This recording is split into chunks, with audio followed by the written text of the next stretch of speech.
بسم اللہ الرحمن الرحیم۔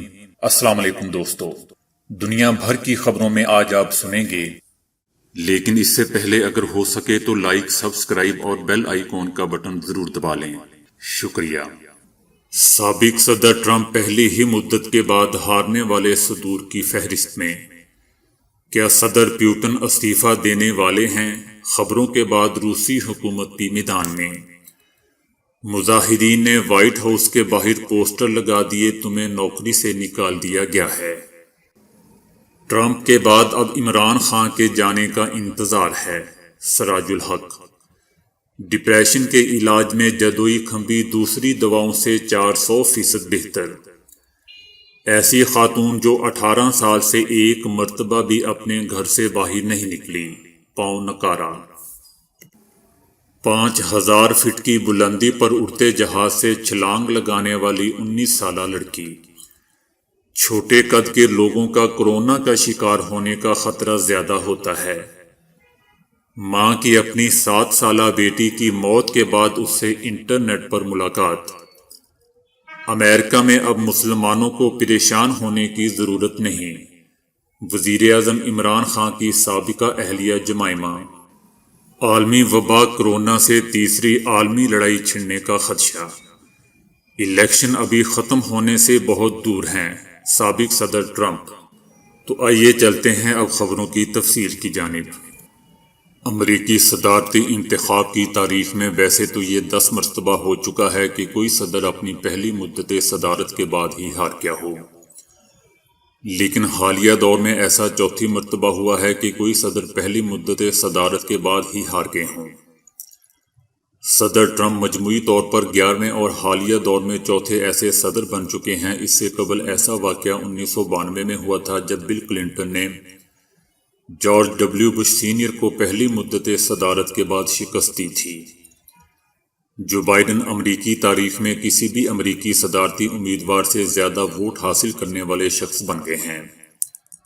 صدر ٹرمپ کو شکست دینے کے بعد جو بائیڈن امریکہ کے نئے بوڑھے ترین صدر منتخب ہو چکے ہیں۔ روس کے صدر پیوٹن طویل عرصے سے اقتدار سنبھالے ہوئے ہیں اور طاقت پر اپنی گرفت مزید طویل اور مضبوط کرنے کے لیے انہوں نے کچھ عرصہ قبل متنازع قانون سازی بھی کی تھی۔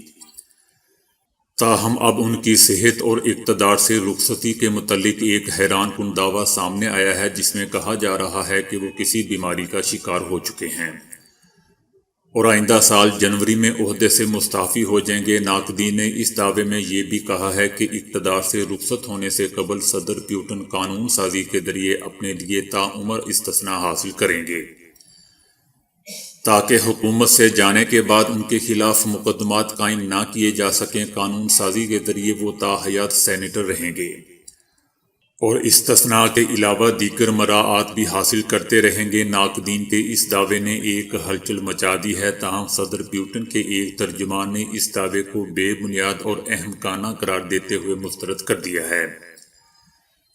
ترجمان کا کہنا تھا کہ صدر پیوٹن کی صحت بہت ہی اچھی ہے اور انہیں کوئی عارضہ لاحق نہیں ہے۔ امریکہ کے صدارتی انتخابات میں ایک طرف صدر ٹرمپ شکست کھا چکے ہیں اور دوسری طرف مظاہرین نے ان کے خلاف وائٹ ہاؤس کے باہر ایسے پوسٹر لگا دیے ہیں کہ ان پر لکھی تحریریں پڑھ کر صدر ٹرمپ کا رنگ لال ہو جائے۔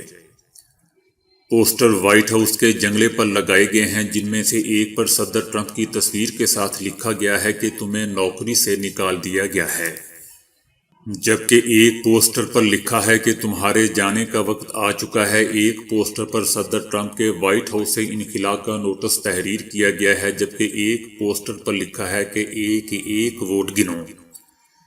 اس پوسٹر کا فقرہ صدر ٹرمپ کی ووٹوں کی گنتی رکوانے کی کوشش کے جواب میں لکھا گیا ہے۔ امیر جماعت اسلامی سراج الحق کا کہنا ہے کہ صدر ٹرمپ کے چلے جانے کے بعد اب عمران خان کے جانے کا انتظار ہے۔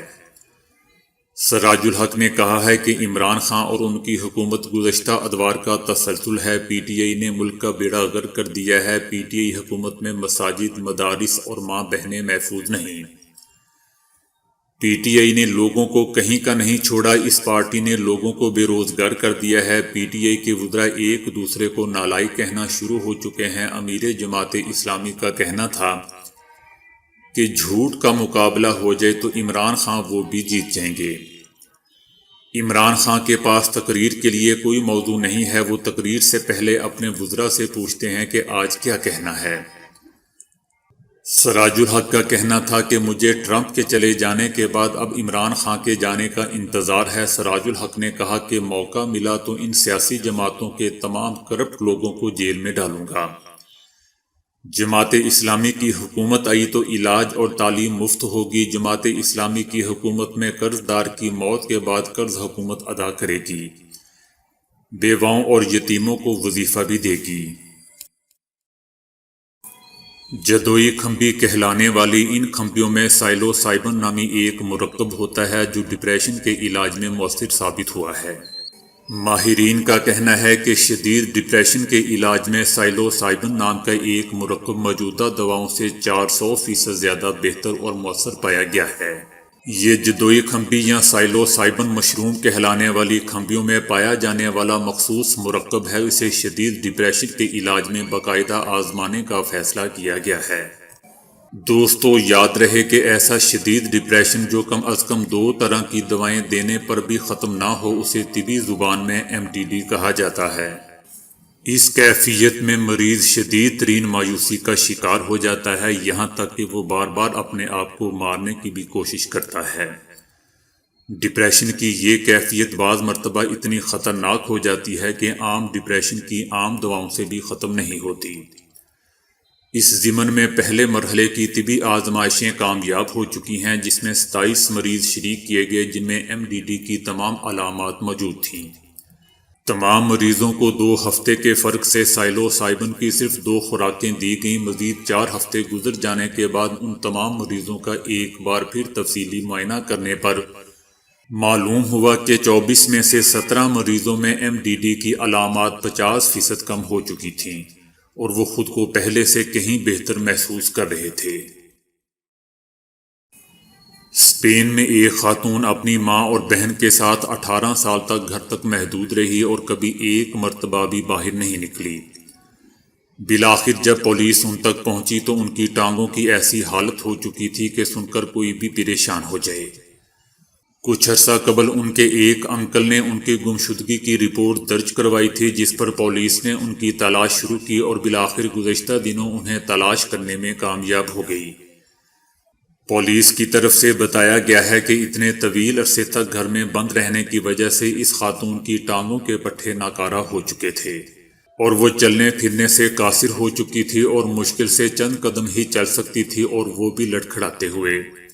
یہ معلوم نہیں ہو سکا کہ اس خاتون نے اتنے عرصے تک خود کو گھر میں قید کیوں رکھا۔ پولیس کے مطابق خاتون ضرورت کی اشیاء اپنے گھر پر منگوایا کرتی تھی اور انہیں کبھی ان کے ہمسایوں نے بھی باہر نہیں دیکھا تھا۔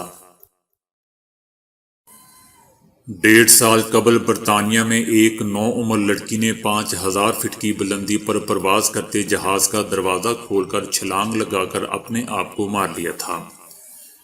اس واقعے کی تحقیقات میں اب حیران کن انکشافات سامنے آئے ہیں۔ اس 19 سالہ لڑکی کا نام ایلانا تھا اور وہ کیمبرج یونیورسٹی کی طالبہ تھی۔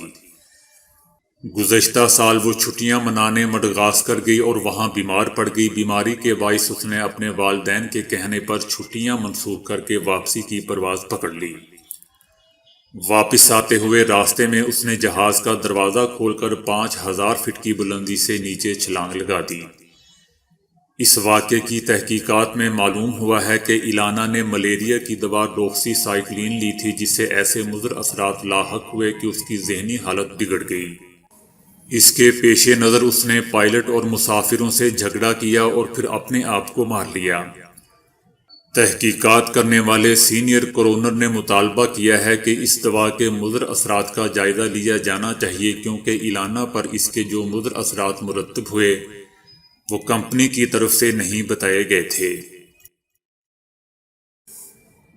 کورونا کے حوالے سے ماہرین نے نئی تحقیق میں چھوٹے قد کے لوگوں کو اس حوالے سے بری خبر سنا دی ہے۔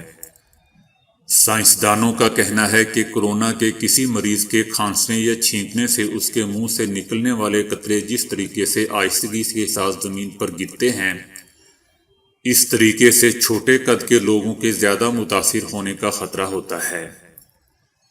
اس صورت میں 5.5 فٹ سے کم قد والے مرد و خواتین کے ان کی زد میں آنے کا خطرہ بہت ہی زیادہ ہوتا ہے۔ اس سے زیادہ قد کے لوگ ان قطروں کی زد میں زیادہ نہیں آتے، چنانچہ جن مرد و خواتین کا قد 5.5 فٹ یا اس سے کم ہے انہیں سماجی فاصلے کی زیادہ پابندی کرنی چاہیے اور دوسروں سے کم از کم 2 میٹر دور کھڑے ہونا چاہیے۔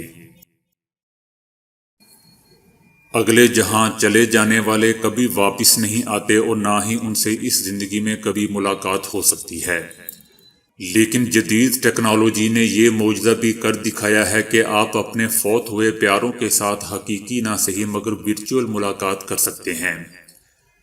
ایسی ہی ایک ملاقات جنوبی کوریا کی خاتون چانگ جی سنگ نے اپنی انتقال کر جانے والی 7 سالہ بیٹی کے ساتھ گزشتہ روز کی۔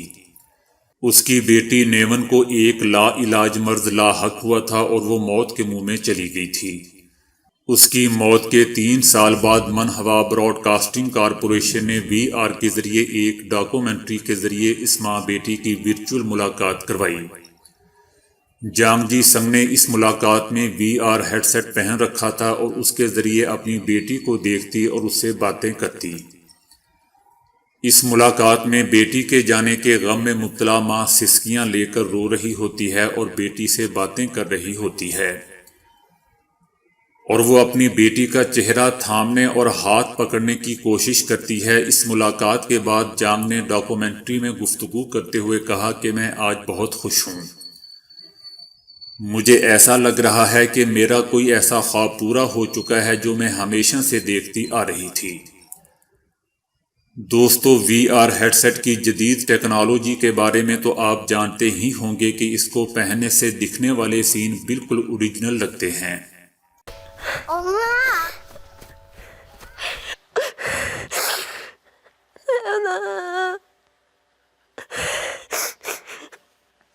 엄마 나연이 보고 싶었어.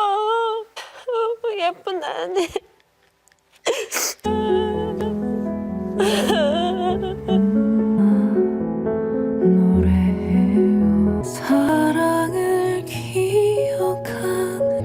하늘 보고 대화를 한 거.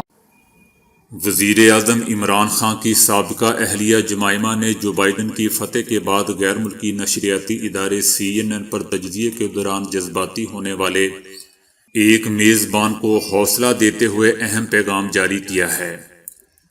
جمائمہ نے ایک ٹویٹ کے ذریعے جذباتی ہونے والے اینکر وین جونز کو حوصلہ دیتے ہوئے لکھا کہ اب امریکہ میں مسلمانوں کو اس بات پر پریشان ہونے کی ضرورت نہیں ہے کہ آپ کے صدر کو آپ کا امریکہ میں ہونا پسند نہیں۔ دوستو، یاد رہے کہ امریکی نشریاتی ادارے CNN کے میزبان صدر جو بائیڈن کی جیت کی خبر پر جذباتی ہو گئے تھے اور دوران نشریات اپنے آنسوؤں پر قابو نہ رکھ سکے تھے۔ میزبان وین جونز کا کہنا تھا کہ آج امریکہ کے لیے بہت بڑا دن ہے۔ آج اس ملک میں تارکین وطن، سیاہ فام اور مسلمانوں سمیت بہت سے لوگوں نے سکھ کا سانس لیا ہوگا۔ انہوں نے روتے ہوئے کہا تھا کہ یہاں کتنے لوگوں کی سانس رکی ہوئی تھی۔ اب امریکہ میں مسلمانوں کو اس بات پر پریشان ہونے کی ضرورت نہیں کہ آپ کے صدر کو آپ کا امریکہ میں ہونا پسند نہیں۔ ان کا مزید کہنا تھا کہ آج اس ملک میں باپ کے لیے آسان ہے کہ وہ اپنے بچوں کو بتائے کہ اچھا انسان ہونا کتنا اہم ہے۔ برطانیہ کے ڈیفنس چیف نے کہا ہے کہ کورونا کی عالمی وبا سے پیدا ہونے والے معاشی بحران سے تیسری عالمی لڑائی کا خدشہ پیدا ہو گیا ہے۔ انہوں نے کہا کہ برطانیہ سمیت دیگر ممالک کو تاریخ سے سبق حاصل کرنا چاہیے اور بین الاقوامی سطح پر جو اقدامات 20ویں صدی کی لڑائیوں کا باعث بنے ان کے بارے میں جاننا چاہیے۔ ان کا کہنا تھا کہ دنیا بھر میں جاری علاقائی تنازعات سے ممکنہ لڑائی چھڑنے کا خوف موجود ہے۔ ان کا کہنا تھا کہ عالمی وبا کے دوران دنیا بھر میں غیر یقینی اور پریشانی کی صورتحال کسی قسم کی جارحیت غلط اقدام کا باعث بن سکتی ہے۔ انہوں نے تاریخ کا حوالہ دیتے ہوئے کہا کہ پہلی اور دوسری عالمی لڑائی سے پہلے بھی ممالک نے جارحیت کا مظاہرہ کیا گیا تھا، جس کی بنیاد پر غلط اندازے لگائے گئے اور آخرکار لڑائی کا باعث بنے۔ صدر ٹرمپ نے صدارتی انتخاب میں شکست تسلیم کرنے سے انکار کرتے ہوئے کہا ہے کہ ٹیلی ویژن نیٹ ورک سے ڈیموکریٹ کی فتح کا اعلان کیے جانے کے بعد جو بائیڈن غلط طریقے سے فاتح قرار دیے جانے میں جلدی کر رہے ہیں۔ انہوں نے کہا کہ ہم سب جانتے ہیں کہ کیسے جو بائیڈن غلط طریقے سے فاتح قرار دینے میں جلدی کر رہے ہیں اور کیسے ان کے میڈیا کے اتحادی ان کی بھرپور مدد کی کوشش کر رہے ہیں۔ یہ میڈیا والے نہیں چاہتے کہ سچائی سب کے سامنے بے نقاب ہو۔ سادہ سی حقیقت یہ ہے کہ ابھی الیکشن ختم ہونے سے بہت دور ہیں۔ ریاستوں نے ابھی رزلٹ کی تصدیق نہیں کی ہے۔ اس سے قبل جمعے کو دوستو ٹویٹ میں صدر ٹرمپ کا کہنا تھا کہ الیکشن کی رات تک انہیں تمام ریاستوں میں برتری حاصل تھی، لیکن وقت گزرنے کے ساتھ ساتھ حیرت انگیز طور پر ان کی یہ برتری غائب ہو گئی۔ شاید جیسے قانونی کارروائی آگے بڑھے گی ان کی یہ برتری واپس آ جائے گی۔ یاد رہے دوستوں کہ صدر ٹرمپ کی قانونی ٹیم نے کئی ریاستوں میں الیکشن کی شفافیت اور ووٹوں کی گنتی کے حوالے سے درخواستیں دائر کر رکھی ہیں۔ تو دوستو آج کے لیے اتنا ہی۔ ویڈیو کو لائک اور شیئر کرنے کا بہت بہت شکریہ۔